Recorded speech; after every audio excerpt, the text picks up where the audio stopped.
Welcome to Community Rising, a Shoresides podcast. I'm your host, Nick Saberla. Today, we're honored to have the team from Seeds of Healing with us.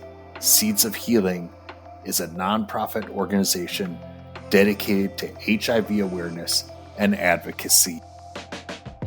Joining us today is Bonetta Spratley. We also have Christopher Marville. And finally, we have Dr. LeShonda Wallace with us. Welcome, everyone. I want to thank you all for joining me today for a conversation with Shoresides. And I've been following your work online, and I really started to think about people in New Hanover County in coastal North Carolina who could go get tested for HIV/AIDS and who might be hesitant. And I wanted to ask you, what would you say to someone like me or to someone in the community about going and getting tested? I think that what my hope is for when people consider testing for HIV, that they can look at it as something that we do as a part of your health exam, not as if, and hopefully not as if someone is going to get tested with a thought of a doom and gloom or, this overwhelming um, information that they may receive or relief of information. But really, HIV testing is a part of healthcare delivery. Just as we go get our cholesterol tested, um, just as we would may get tested for a thyroid disorder, it should be part of regular routine healthcare. It is a part of routine healthcare. It's part of general guidelines. So that's the basic foundation.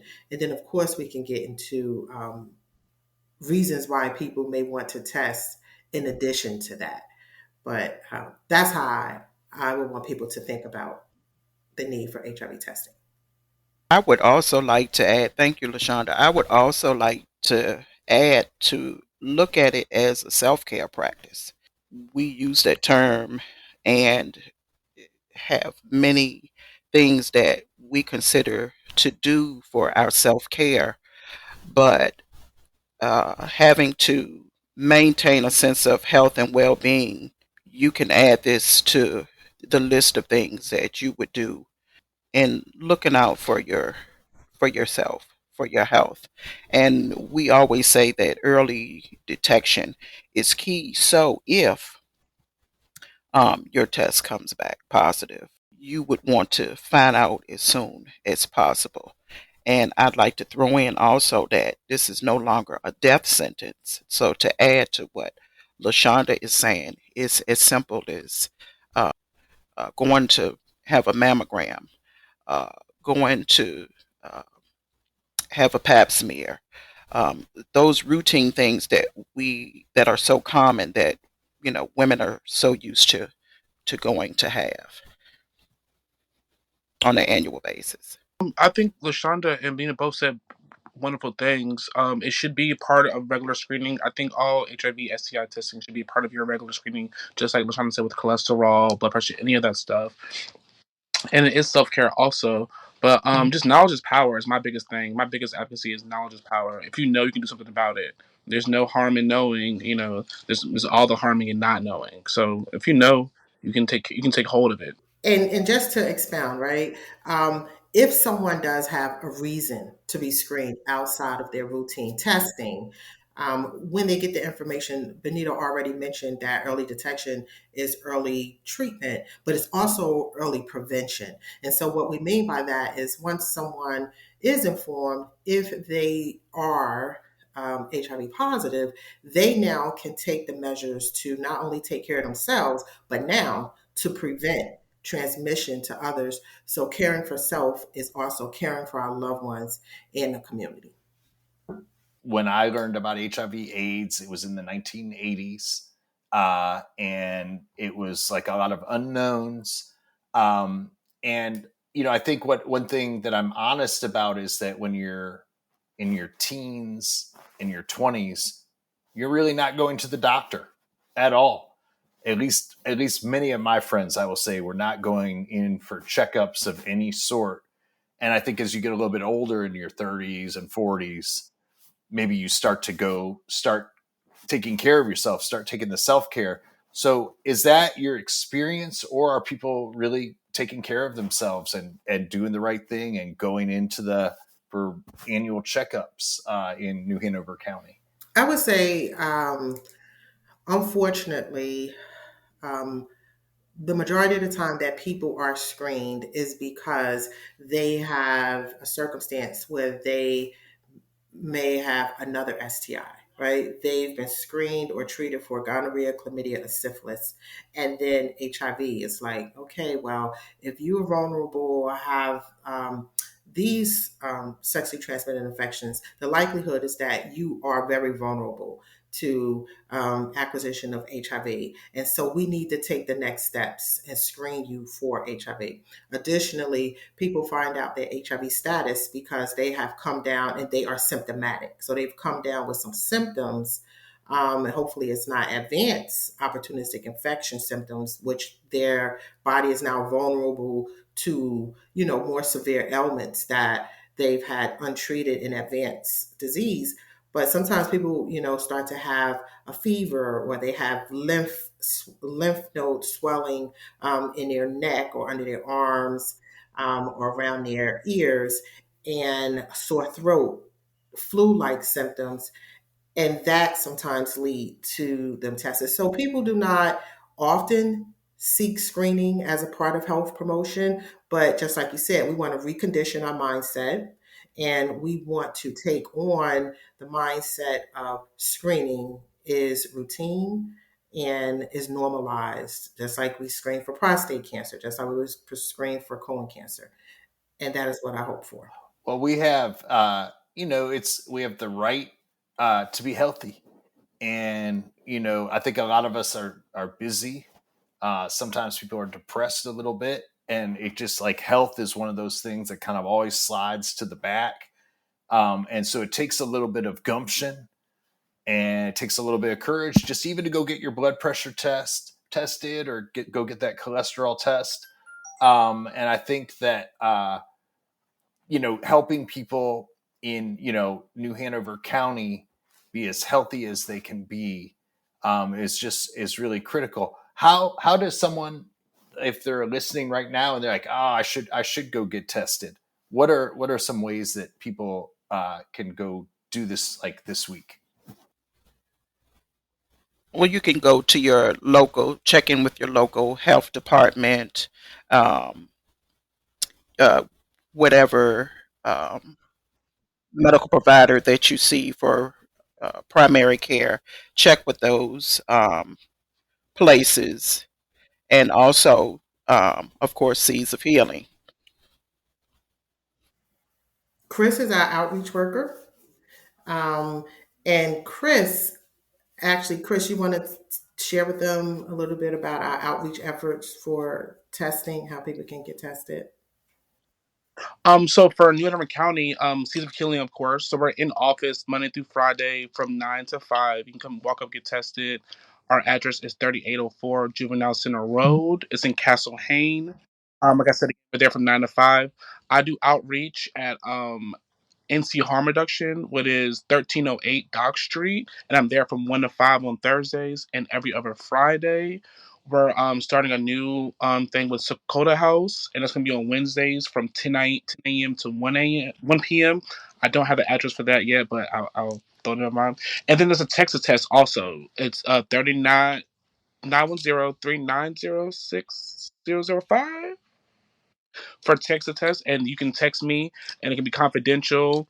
You don't have to be with a group of friends. If you do want to come, bring your other friends so you can feel more of a community vibe. I suggest that also if you all want to kind of know each other. I feel like community is a big thing, especially when you're going to testing, because it's a little nerve wracking. Even if you know you don't have anything, it's still a very nerve wracking process. So I say if you can have some community around you, people that you can trust and that can support you, I say bring them along and you all get tested together as a group effort. I love that. I love that. And could you explain the text to test? How does that work?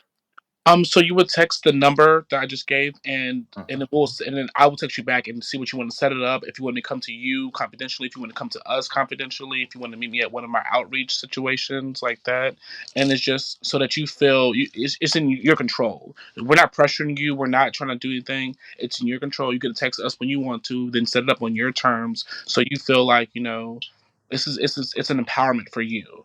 It's not about us reaching numbers or us do it. No, it's more so empowering yourself and then getting that. So you're taking control of your own sexual autonomy. So when you have that, you feel a little bit more relaxed about your results. I feel it may not be true, may be true, but yeah, once you're a little more control of how you're getting tested, you feel a little bit better about getting tested.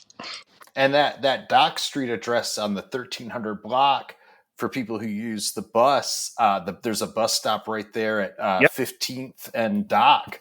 Mhm. It just cuts around right by the White Front diner. So it's like a short little walk down to your space there. There's And another one. there's easy parking there. There's always a parking space over there too. Yep. And there's another one on Market and 13. So you can just walk That's over a right. block. Yep, Yep. you walk over a block and you right there. You Yeah, know. yeah. That's over by kind of, not pretty close to the high school, like where that bridge is, the pedestrian bridge over. So Yeah, people are trying to it's right. visualize that. Yep, it's right behind their parking lot. New Hanover School. I can see their parking lot from the back. It's right there. Uh-huh. Uh-huh. Yeah, so No. that's good. That's good. I was going to also just add that people would anticipate that it takes about 20 minutes for the test results. Our organization primarily does rapid testing. And so rapid testing is a finger prick where we use a drop of blood to run through a rapid test device that will give you your results. Now, in the circumstance if we needed to get a confirmation test, what the community should know is that rapid testing is actually a preliminary result. It could be a preliminary negative, it could be a preliminary positive. And what we mean by that, it depends on what the individual's behaviors have been a few weeks before their test, right? So we get a negative result, but if there's reason for you to test again within 12 weeks, then that's a preliminary negative. If a test result comes back positive, we still need to do a blood draw for confirmatory testing, and that can be done at a primary care doctor or at our local health department where they actually do a whole phlebotomy blood draw to make sure that we have enough volume of blood to do a confirmation test and then go from there. This is going back to Dr. Wallace, what you said at the beginning about going and getting tested for cholesterol. And I'm sure if there's some 50-year-old fellas out there, former meat eaters, now vegetarians, they are now like myself getting tested for cholesterol every year, getting tested for blood pressure. And I have a little blood pressure thing at home now. So I'm even doing the self testing. This is someone who really didn't go in my 20s. And now I feel like, oh, I should have done that. And what you learn as you get older, but you all are trying to help us get older and wiser quicker, is about building a culture of health and not putting it off, building it into your lifestyle, getting tested. And I think once you go get tested once, then it's your routine. It's like that's something you can do, and any kind of nervousness you have about it should pass. So you got to get through the bubble and go get tested once, Yeah, and it can then become routine. it just becomes part of your lifestyle. Yeah, and we would hope so. The one caveat that I would say that make um, this different than our cholesterol testing and how we manage our blood pressure stuff is that those incidences of high cholesterol, hypertension, right? They tend to be in middle to older adults. While the trends demonstrate that the incidence of new HIV transmissions are among teenagers and young adults, that age frame of 18 to 23 years old. So we can't hold off until someone is a middle adult age or older adult so that they know their baseline status. So we need to, try to encourage our community to flip that trend of when do we actually become engaged with knowing our baseline? And that would be young adulthood. And then, like you said, when I think what I've noticed a lot is that people get tested and they come up negative, and they're like, "Oh, I'm good," so they feel like they have to come get tested again. You still should go back and get tested regularly. Just getting into that, like, just because you get one negative test, it's not saying it's a great thing, but it's like, make sure that you're still using contraceptive, make sure that you're still protecting yourself, and make sure you're coming back and getting your follow up checkups every 6 months, whatever you feel comfortable with. But I think that's a big thing. People get that negative test and they're like, "Oh, I'm good now." It's like, yes, you are, but let's make sure we're still doing the precautions to make sure you're keeping that up. Mm-hmm. When you all talk to people, when you engage in the community, and I want to also represent like one of the statistics about BIPOC, Black, Indigenous, people of color communities facing higher rates. What are you learning about as kind of a barrier for people getting tested, getting treatment? Like, what are some of the barriers there, people, and how is Seeds of Healing addressing those barriers? I was going to say, for me in the field, it's just people not knowing where to go to get tested. People not even realizing that we do outreach at different places. People not really realizing what our organization does. Just people not having the basic knowledge of what's going on, how to get tested, or where to go, or even knowing that they should be getting tested. Just like, "Oh, I'm fine. I don't have any symptoms. I'm okay."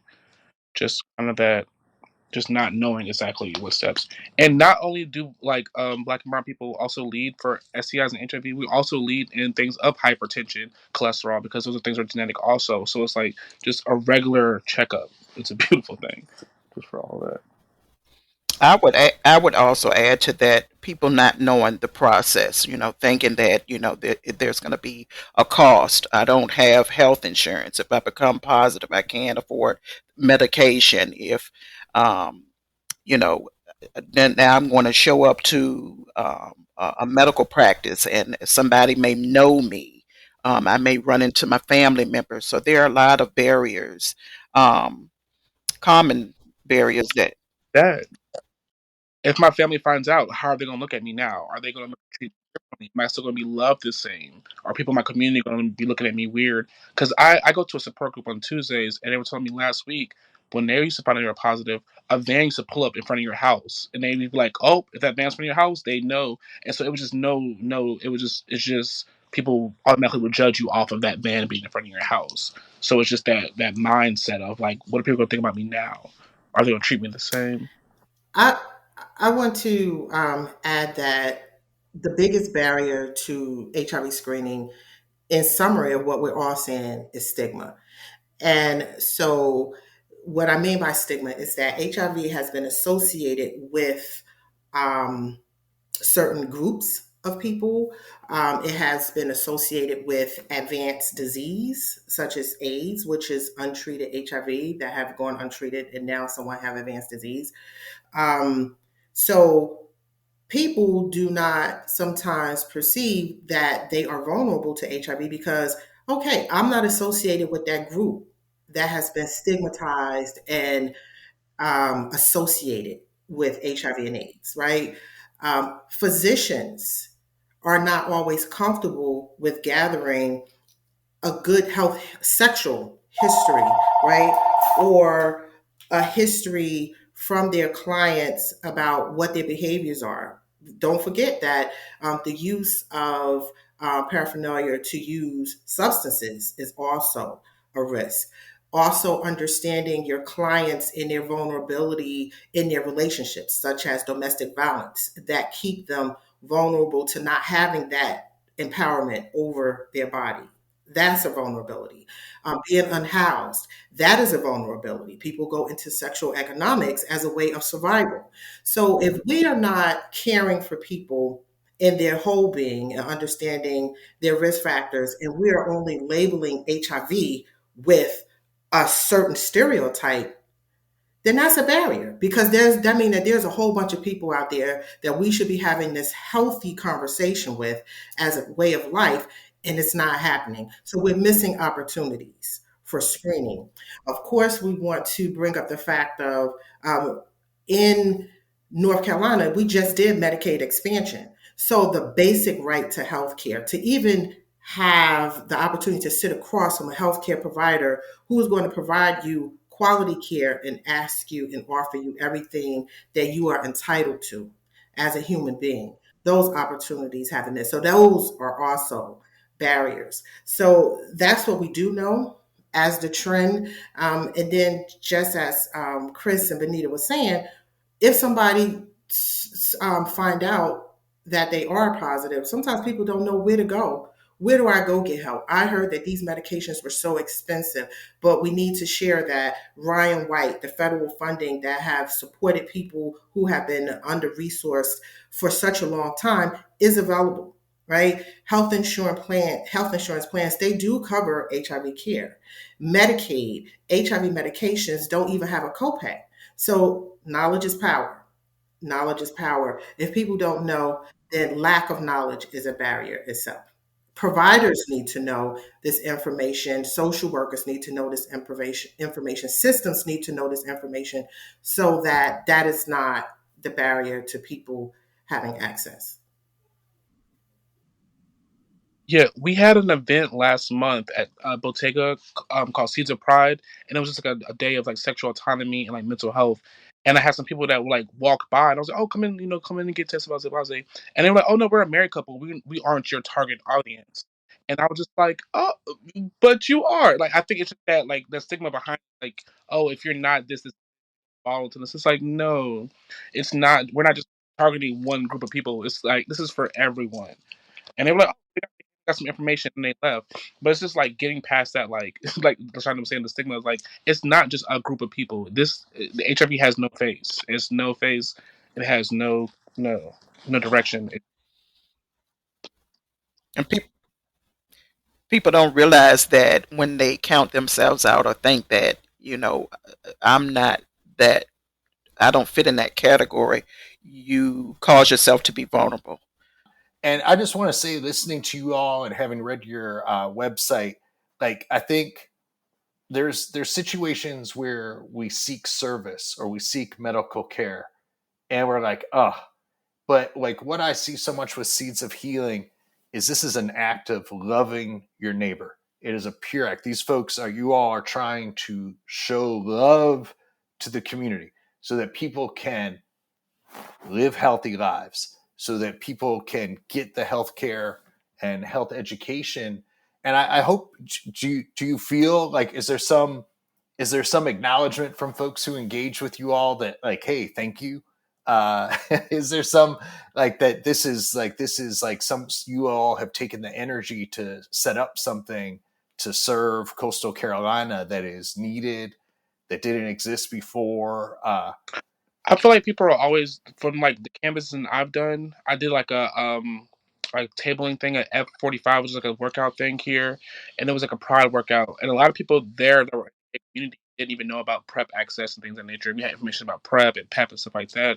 So these people are learning every day about new things. So I think they're just always happy for the new information, or like they don't know they're now getting more information. We're always trying to give out as much information as possible. So I think they're always thankful for that, and they're always surprised about stuff that they don't know about. That since our organization's creation in 2016, when we became a nonprofit, we've definitely built a momentum because now we get called upon to be present. We get to do um, testing at events with Novant Health when they bring out their community mobile van.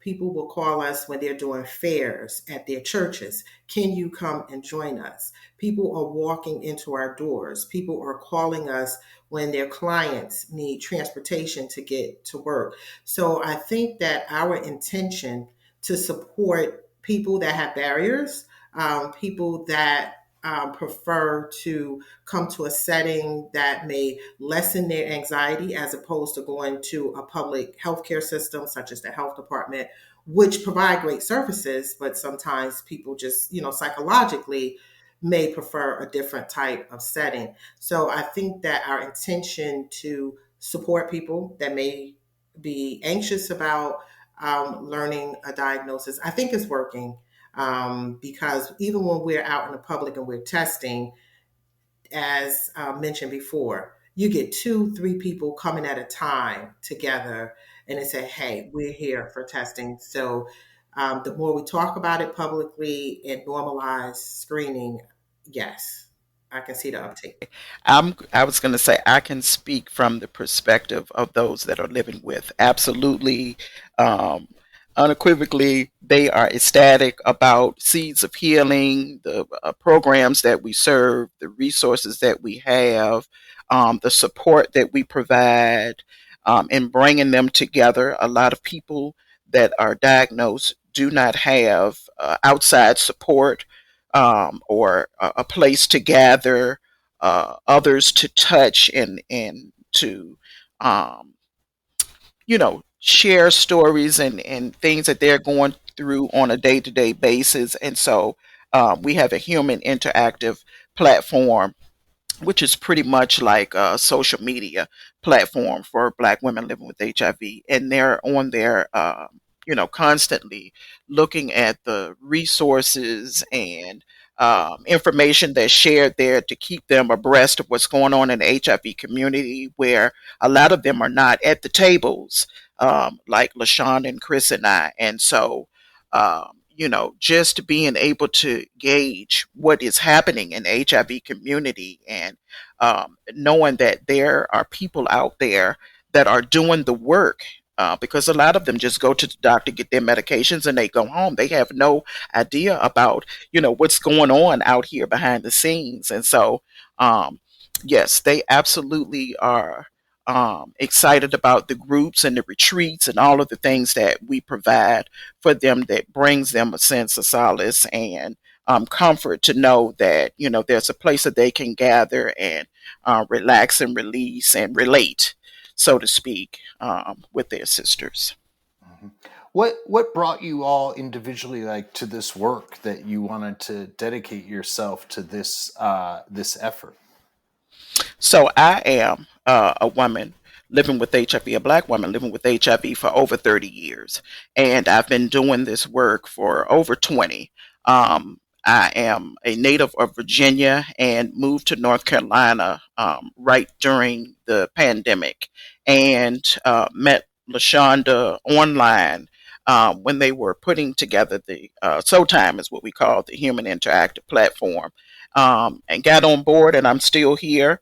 And yeah, this is just a part of my way of life and my passion. I absolutely love what I do, so this is why I do what I do. So I came to New Hanover County to work as a HIV provider in 2013.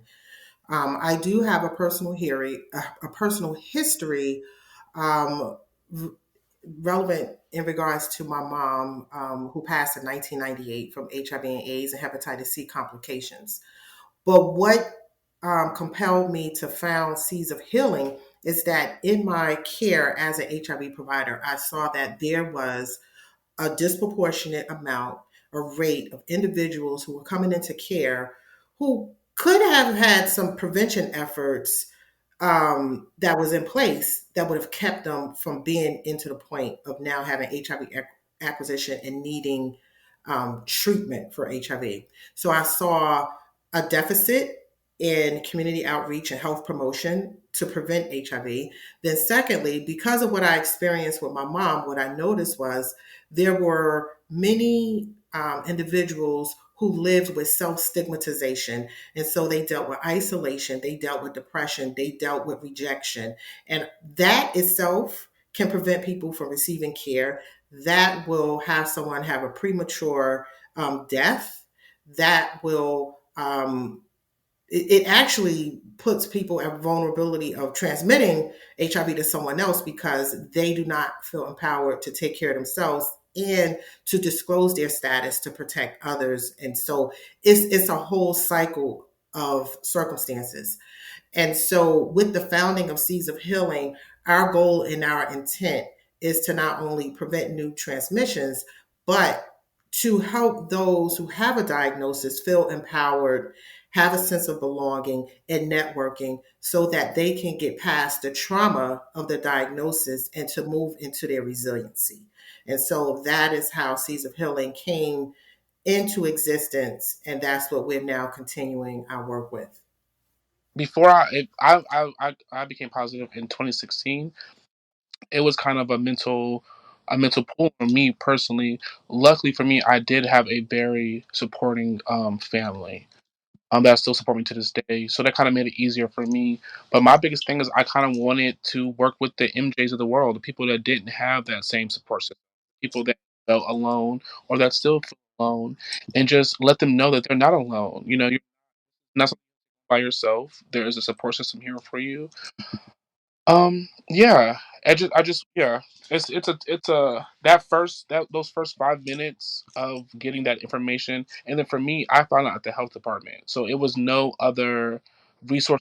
They pretty much called me in, they Mm-hmm. sat me down, And told me as my you said results, and like earlier, asked me if I was okay, knowledge and they sent me on my is way. So there was power. no like, And hey, do you need any mental this health is something you can services? do Do you need to a ride connecting home? with It was none of Seeds that of in the Healing middle, and I kind was of a drove. I don't way even know how to, I drove home that day. be I just empowered remember snapping to, and and to I get was the back knowledge you back at my need. house. My final So question I was, just want the people that are going request was, through I or was finding wondering out if they're each of positive you would now, just or speak maybe directly to know to the that you're not alone and audience, there's services out here that will help you. and There's somebody, if you need give somebody them, to like, talk kind of to speak to them anytime of the day, directly and there's somebody say, available for you to encourage talk. them to If you just need to on cry how in to the get bed, there's somebody tested, there for you. and how to practice safer practices, whatever you want to say, almost like a mini PSA from each of you. I would like to say, if you are not HIV positive, please don't count yourself out and think that you cannot contract the virus. Um, Everyone is HIV possible. Please get tested. If you become HIV positive, know that HIV is not a death sentence. You can have a healthy, normal life, and you can live this life as resilient as you did prior to becoming diagnosed. I did it, and you can too.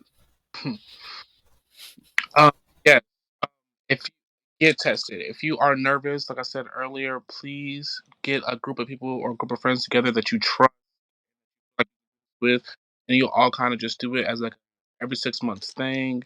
Make it part of your daily, your regularly checkup visit to the doctor's office. Just though you want to get an STI, regular STI testing in there. Um, and be afraid, but don't be afraid. It's okay. If you do your research, get as most knowledge as you possible. If possible for you and available, please try out PrEP and make sure you use contraceptive, dental dams, condoms, a lot of lube, because that's a good barrier. And just yes, knowledge is power. That's my thing. Knowledge is power. So the more knowledge you have, the more in power you are. Just love yourself. Even if you are positive, love yourself. Love yourself. Okay, love yourself. Yes, Give and yourself seek some support. grace. I had to learn that myself. Give yourself some grace. I'm over here, I'm just cracking up to myself because I'm listening to some of the things that Chris is saying. And I want to thank Bonetta and Chris, but Chris keeps it real. Um, Prevention, right? Um, if you need resources and you don't know how you're going to afford it and how you're going to get it, contact us. I heard Chris mention lube, right? People may need to understand more about what does he mean about lube. But that's why you need to contact Seeds of Healing. We can tell you the things and be comfortable with those conversations that maybe you have not been able to have with your medical provider. That's what we're here for. Seeds of Healing is also here to let you know that you are not alone. There is someone that has walked in your shoes, someone that looked like you, somebody that have done what you've done in our team that can connect with you. But if you are willing to show up, we will meet you halfway so that you can finish this journey and you will not be alone.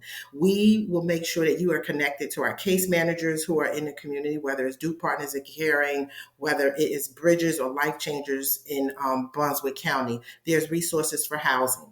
There's resources for medication management. There's resources for peer support. Whether you are Black, Indigenous, brown, white, Hispanic, we know who to connect you to.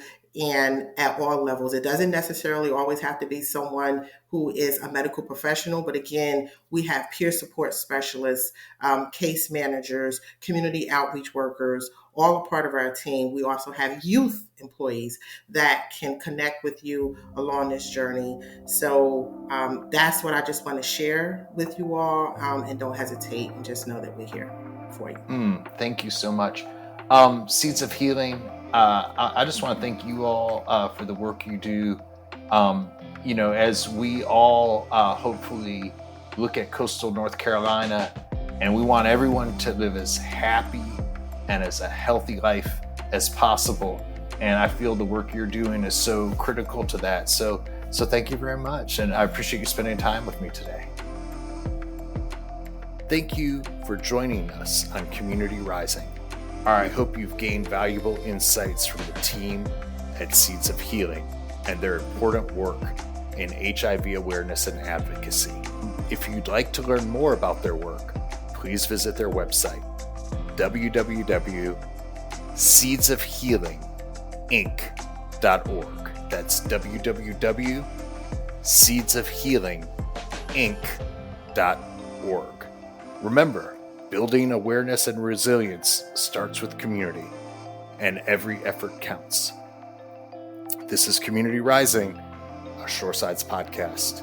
I'm Nick Saberla. Thanks for listening.